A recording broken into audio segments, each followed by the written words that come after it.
नमस्कार। बिल्कुल ठीक कहा है, देश काल परिस्थिति के अनुसार परिवर्तन स्वाभाविक है और परिवर्तन को स्वीकार करना हम मनुष्य होने का प्रमाण होता है। पूर्व में ये प्रथाएँ थीं, पूर्व में ये परंपराएँ थीं कि जहाँ पर बाल्यकाल में ही हमारे यहाँ विवाह की परंपरा थी, लेकिन धीरे-धीरे वो परंपराएँ अपने आप में परिवर्तित होती चली गईं और परिवर्तन स्वीकार करता चला गया समाज। आज का बदलता हुआ परिदृश्य इस बात को तो स्वीकार नहीं कर सकता जहाँ पर हमारी माताएँ, बहनें अपनी बेटियों को 15 वर्ष के एक छोटी-सी आयु में पढ़ाने-लिखाने, उनको सशक्त और मजबूत बनाने के साथ-साथ उनको आत्मनिर्भर बनाने की शिक्षा देती हैं और होना भी चाहिए। प्रत्येक व्यक्ति स्वतंत्रता और स्वतंत्रता के साथ आत्मनिर्भरता का उसका अधिकार है। तो आत्मनिर्भरता में चाहे वो हमारी बहन हो, बेटियाँ हों, भाई लोग हों, सभी के साथ ये बात है कि उनको अपनी स्वतंत्रता के साथ, आत्मनिर्भरता के साथ जीवन को आगे बढ़ाने का विकल्प होना चाहिए। आपने पूछा अनिरुद्धाचार्य जी ने ये बात कही, इस बात के लिए तो सहमति नहीं की जा सकती है कि 15 वर्ष की छोटी आयु में विवाह कर दिया जाए। और अगर हमें कोई बात अपनी कहनी है तो हमारी बात कहने का एक ढंग, एक तरीका होता है। हम समाज को एक संदेश देते हैं, तो चूँकि हम समाज में मर्यादित और एक पद पर बैठे हुए हैं, तो पद पर बैठने होने के नाते हमारी ज़िम्मेदारी अधिक हो जाती है।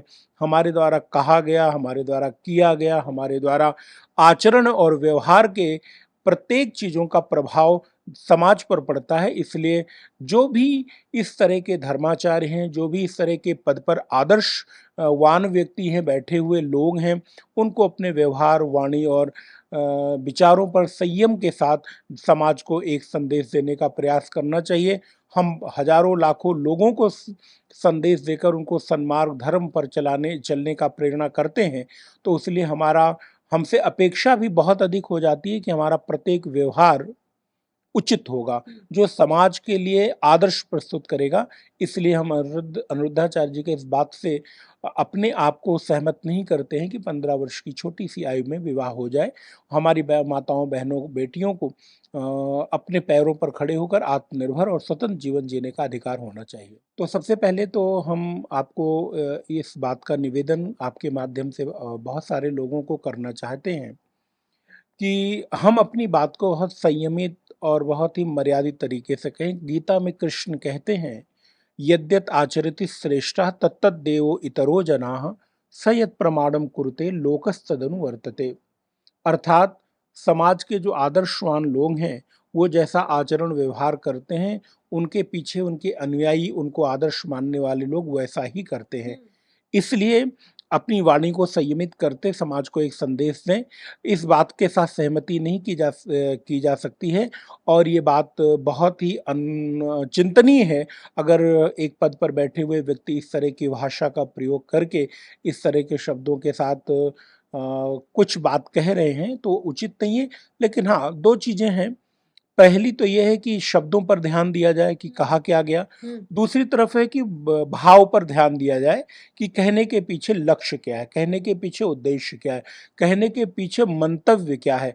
कई बार होता है कि हम कहना कुछ चाहते हैं, जैसे अभी आप अपनी बात कह रहे हैं, कहते कहते भाव में, आवेश में अथवा आवेग में आप कहना कुछ चाह रहे हैं, लेकिन शब्दों के माध्यम से कुछ निकल सकता है। तो ये हो गया कि आपका शब्दों पर ध्यान जाना और दूसरा है कि आपकी भावना पर ध्यान देना, आपका उद्देश्य क्या है।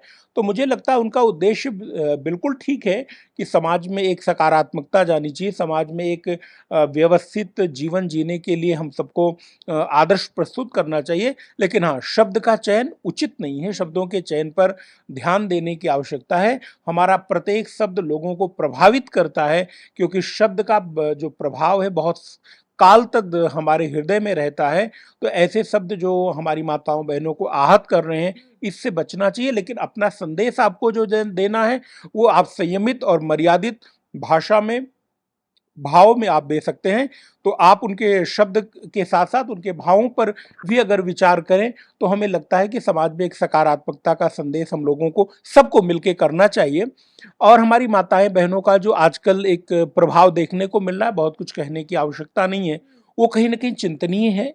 उस चिंता में दोनों का ही पक्ष देखा जाए, पुरुष का भी और स्त्री का भी। और एक बात आपने शुरू में कही कि पुरुष प्रधान देश है। ठीक है, एक समय कभी ये मान्यता बहुत प्रगाढ़ थी, मानी जाती थी, लेकिन आज वर्तमान के समय में हमारी माताएँ भी पुरुषों के साथ कदम-कदम से कदम मिलाकर आगे बढ़ रही हैं, किसी भी विधा में वो पीछे नहीं हैं। जब हम किसी चीज़ को अपने मन में एक आग्रह बनाकर बैठ जाते हैं, तो कोई भी शब्द, कोई भी व्यवहार हमें तद अनुरूप ही दिखाई देता है। अगर समाज में एक धर्म, मर्यादा, संस्कार के अनुरूप अगर हमको समाज व्यवस्थित करना है, ये हो गया। दूसरा है कि आपको मनमुखी होकर आपको अपनी पसंद के अनुसार ही जीवन जीना है कि आपको मर्यादित जीवन जीना है। मर्यादित जीवन जीने के लिए आपके पास कुछ नियम, कुछ प्रतिबद्धताएँ, कुछ एक बाउंड्री आपको बनानी पड़ेगी। स्वतंत्र जीवन जीने की भी कोई एक बाउंड्री होती है। स्वतंत्रता का मतलब स्वच्छंदता नहीं होता है।